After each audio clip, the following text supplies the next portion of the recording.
আজকে আপনাদেরকে দেখাবো ইউরোপে এশিয়ান কালচার কিভাবে জায়গা করে নিয়েছে। আসসালামু আলাইকুম, আশা করি সবাই ভালো আছেন। আমি এসেছি ড্রাকেন ফেস্ট মানে ঘুড়ি উড়ানোর উৎসবে। 1970 সাল থেকে মূলত চীনরা জার্মানিতে একটি ইন্টারন্যাশনাল ঘুড়ি উড়ানোর উৎসব ইন্ট্রোডিউস করে, যেখানে বিভিন্ন জায়গা থেকে বিভিন্ন দেশ থেকে আন্তর্জাতিক ঘুড়িপ্রেমীরা আসে ঘুড়ি উড়ানোর জন্য। এবং সেই থেকে প্রতি বছর অটামের একটি দিনে প্রায় প্রতিটি শহরে এরকম খালি জায়গায় উৎসবটি পালন করা হয়। উৎসব শেষে যখন আমরা ঘরে ব্যাক করব, তখন দেখি একটি বাড়ির সামনে এভাবে করে ওয়ালনাট বিক্রি হচ্ছে, কেজি প্রতি 4 ইউরো। অবাক করার মতো বিষয় হচ্ছে এখানে কোনো মানুষই ছিল না, কোনো সেলসম্যানই ছিল না।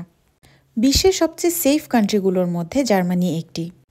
গ্লোবাল পিস ইন্ডেক্সের স্ট্যাটিস্টিক্স অনুযায়ী 2025 সালে 163টি দেশের মধ্যে জার্মানি হলো 20তম সেফেস্ট কান্ট্রি।